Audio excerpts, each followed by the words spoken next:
Hi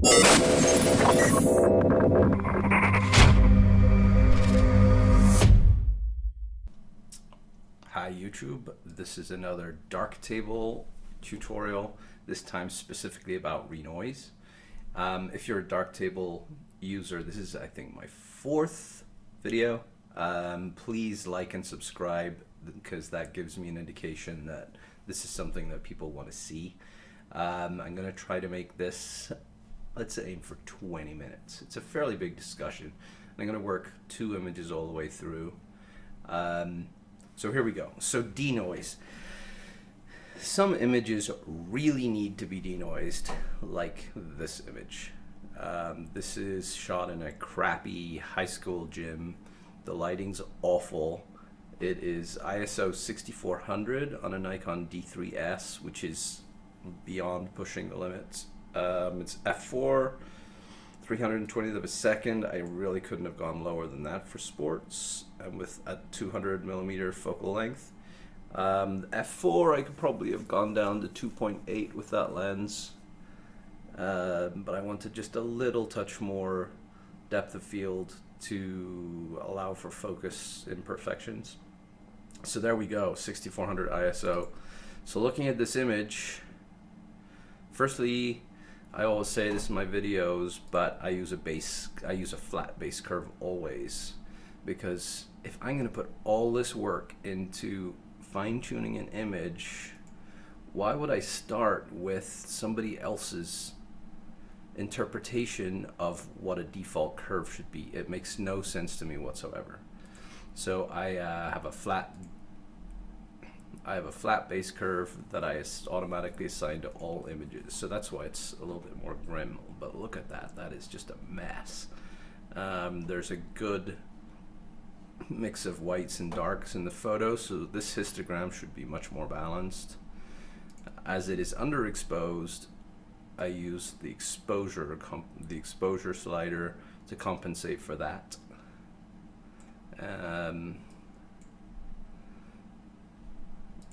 Trying to get just a little touch of overexposed, a little touch of red, and a little touch of blue. There's a little touch of red coming in on the nose. Do I want the shape tonally at all? A little bit. Just a tiny bit of an S curve. And clearly white balance is whack-a-doodle-doo. Watch this. So I select spot and it doesn't take, and I select spot again and it does. I don't know if that's a bug. Anybody know? Comment please. That's pretty decent already, just from the whole thing as a spot. Let's take the white of that cuff. It's a little bit warmer. Somewhere in between maybe is what I want. Let's go down a tiny bit with the temperature. Okay, I'm gonna go with that. So look at the noise in this. This is high ISO noise, very typical, multiple specs.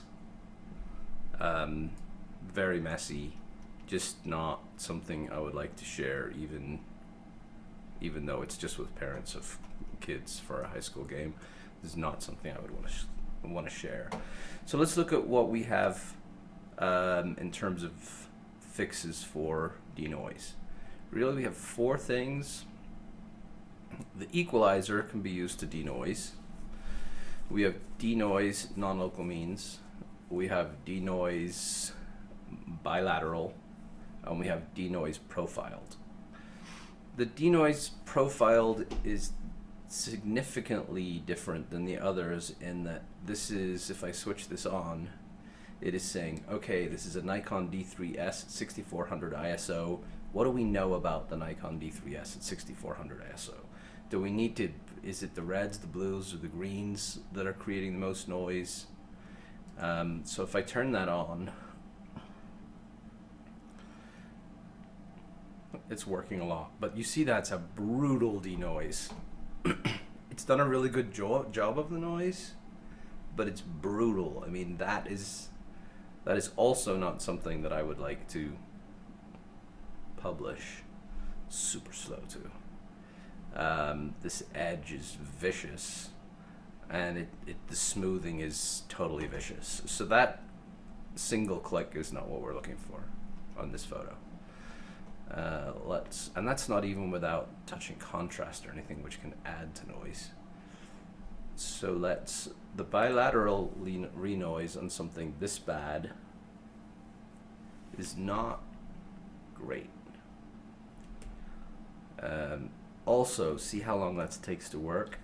Often with denoise, you're gonna want to work out maybe early which one you want to use, and then switch it off until right at the end, because now everything I do, that denoise algorithm has to work really hard. And the bilateral filter renoise is it's basically taking everything and what is around it and trying to calculate what's going on at a tiny level within the picture. And in this case, there's so much noise that the bilateral basically didn't do anything visibly. The denoise local, non-local means is the one that I've used least and I know least about. It's another algorithm. It's done some good work on the face there, but this background is not very good. Equalizer is the denoise algorithm within the equalizer, is basically just working on the smallest pixels and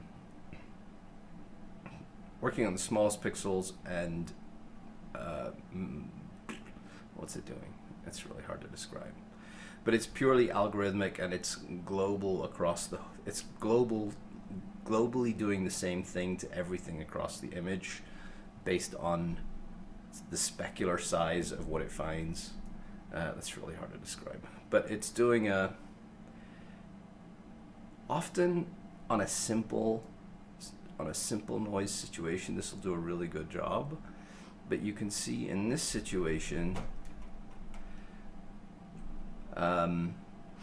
because it can't handle everything, it's handling some of it, but the things that are slipping through that have turned into a total vicious pixel display. So that is not it either. So here's what I'm finding. What I'm finding on high ISO, awful noise like this, what I do is I use the profile denoise, which is vicious over denoise. I go for a uniform mask, which gives me the opacity, and patch size and strength can do the same thing too, but I actually like the granularity of this better. So if I take this down to where there is noise, there's still noise there. Oh, it's so slow. My fans come on, it's working hard. Come on, baby. So there is noise there, but it's not vicious. And if we look at the picture from afar, it's working so much. What's going on here?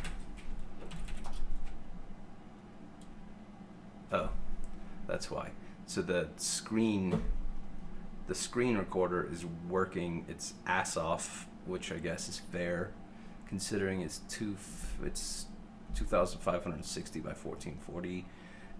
So the screen recorder is working its ass off, which is slowing the entire system down. So I'll forgive it. It's not Darktable, but that is a pretty decent. That's a pretty decent image. If I export that to, let's export it to there. So I'm exporting it for web at 25 wide.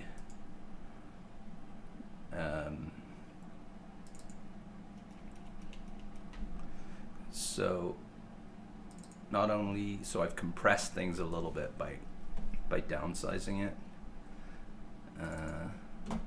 So that's probably typical size of full screen for many people, and it's really not bad compared to what it was, compared to the nightmare that it was. So from, let's see, there to there. Actually, I can just do that by toggling this kind of knot. So from there, from there.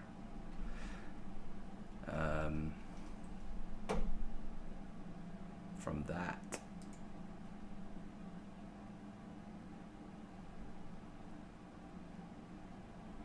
Yeah, sorry this is slow. The machine's trying to do too much at the same time. To that.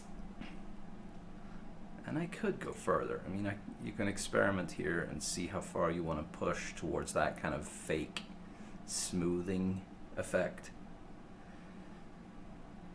But the bottom line is there's no real, look at that hot pixel, wow. There's no magic wand with denoising, and I said in a previous video that I denoise pretty much everything as a last step, and when I'm doing stuff like this I generally do, but I should correct that previous statement by saying that I do it based on some experimentation on one image. Like I have this denoise only style that I would then, like in this case, say I was doing a whole set of this. Oh, I don't want to go to Darktable. And I've gone through this kind of workflow in other videos, but I would copy that denoise profile and then select all the other ones in the same set and paste and apply that to all the others. But I've got another video on kind of bulk actions like that. So that's using denoise to save an image. Hang on, how much time has that been? 11 minutes. Whoa, 12 minutes. That's using denoise to save an image where shooting was in low light that was just kind of sucky. Let's look at denoise in a more subtle situation. So here with these two images, this is what I was going for. So I had a single light up here, single beauty light. So this is really nicely exposed on the face. And there's noise in all images, even properly exposed images. So let's just work on this photo just for fun because it's not so well lit on the face, and I'll show you something that I would do in a situation like that. Now again, we're dropping down to no base curve. The histogram is slightly confusing here because there are absolutely no, apart from a bit of floor here and some eyeballs, there's no white in this photo. So the base curve being way to the left is not a massive surprise.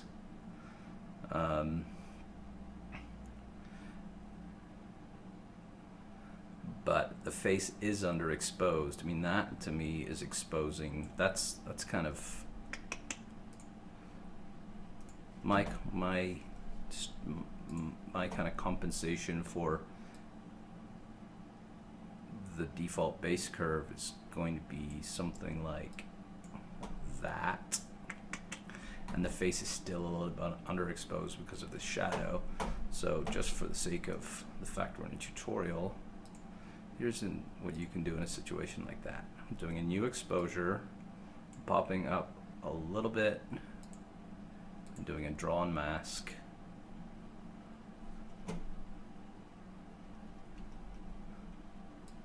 Quick swipe up.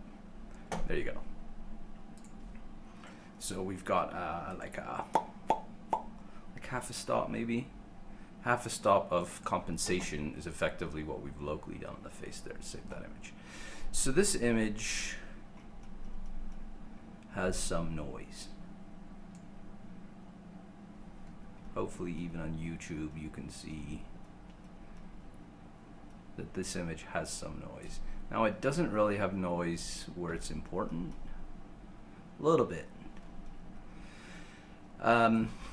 But here I'm going to talk more about noise as an effect, because like if we do something, if say we did this to this image, that is, we have affected the image. And by turning it on and off, we see if that effect is something that we like in terms of creative expression, in terms of, is this photo better or is this photo worse? And in a photo like this, I treat denoise in exactly the same way. Because denoise in a situation like this can be effectively used as some smoothing, intentionally, but at the same time, denoising over here with stuff can do horrible things, like while softening that, also soften the eyes, which we don't want. So denoising is also in a photo like this, at least, is part of the creative process. As is the creative process the other way up. When you're using creative process, being very aware of what that does with noise is a good idea too. Now in this photo, what I like this band in the background where it's hitting the background. I don't really like that my paper was filthy here by the end of this session. So I'd like to do something to fix that in Darktable, like that is helping down here a little bit. But like, I wouldn't look at this photo and say, hey, you know what? I'm gonna pull the shadows way up. I'm gonna kind of make this, because if I do, that is also making a decision that is having a drastic effect on noise, and it doesn't look as good. Maybe that's a dumb moot point, but let's get back to where we were. So, but I'm making decisions here. I'm pushing the subject up to a point that is sensible. I'm pulling the darks down without losing my effect here, and without losing some of the detail in my hair. In fact, what's this gonna do? I wish this opened and was completely flat. That's how I like modules. Like my, also covered in another tutorial, I have this default local contrast module that I've saved as a zero in the zeroed state and auto apply it. So this is effectively not applied, because I like to come in there and just edge something up rather than switch on a module and it's already got a preset. So I'll probably do that for shadows too. But I might pull the shadows up here because through trial and error, it affects this hair in a nicer way than, and more granularity than using the tone curve or something else. I'm just gonna increase the blacks here.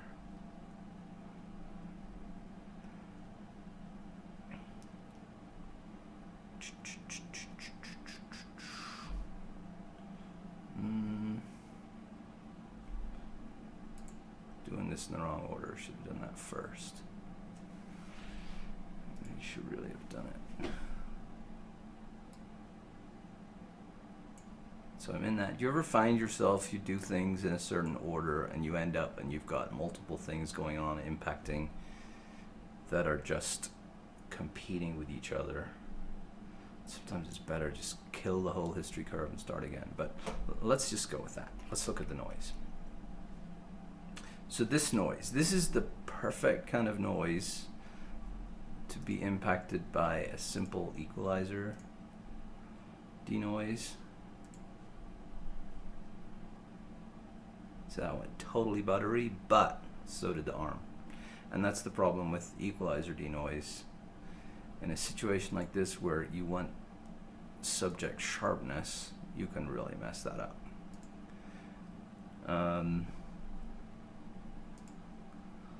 There's granularity of the amount that is applied here, but still, this equalizer denoise is doing something globally across the whole. It's not across the whole image in a way that I feel bilateral filter is a little bit smarter. So let's look at bilateral filter. So again, that has gone totally buttery, but I don't think it affected the arm in the same way. Kind of did. But you know, the arm isn't really the problem here. The problem here is the eyes and the face. So it's always a good idea if it's a photo of a person is to denoise while looking at the face.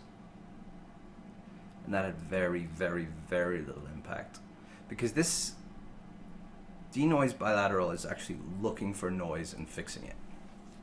So if you have the exposure right, in a situation like this where the face is well exposed after our tweak and didn't have a lot of noise, it's going to ignore it because there's no work to do. That's why it's so slow. Bilateral profile is just going to turn to mush.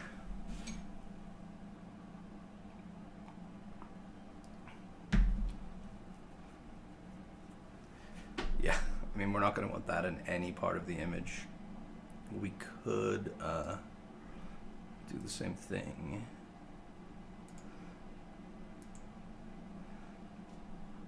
But even still, it just feels, sometimes that, like, profile denoise for me is something to save a photo that is bad, that's taken in a situation where it's the best of a bad job. So it's, I'm gonna turn that off again.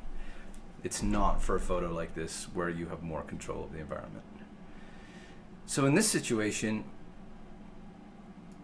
there is actually a visible difference to the background of the eventual photo, especially if it was like, especially if it's going to be high resolution, like print resolution output. There is a difference in the background and the overall feel if denoise is used. But if it's a situation like this where I'm doing a low volume of photos for a very specific reason, if you draw a mask and turn the invert on, then anything that you select is ignored. So I will very often, like if I had just done that and I'd seen a softening of the eyes, I would have just done this and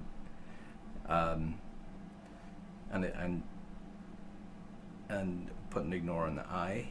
In this case, I'm going to ignore the whole face because I don't feel that the denoise is doing good things for the face, although it's doing good over here. And there's exceptions to that. If this was a photo where if this was a photo where I thought I could get away with a slight softening of the face, say this was further away, and a slight softening of the face using the denoise meant that I didn't have to do any retouching, then I'd do it. And possibly just create an inverted mask on just the eyes. Because who likes retouching, right? So again, denoise can be considered, it's 23 minutes, I failed. Denoise can absolutely be considered to be an effect, just like anything else. So I hope that's useful. I think in summary, it's worth thinking about denoising on every single image. Sometimes, like the sports one, it's an absolute essential because of high ISO, or same kind of thing could happen if you accidentally underexpose and you're pushing the exposure way up because that builds the noise. But on any image, it's always a good idea when looking at tone curve and pushing shadows, all of your creative processes, it's always good to think about what the impact is on noise. And then think of denoise sometimes as an effect. Be more selective definitely on studio shots like this, be more selective about what is denoised, because the last thing you want to do is soften some of these details that are the whole purpose of the photo. That's it. Hope you like it. Like and subscribe. Have a good one.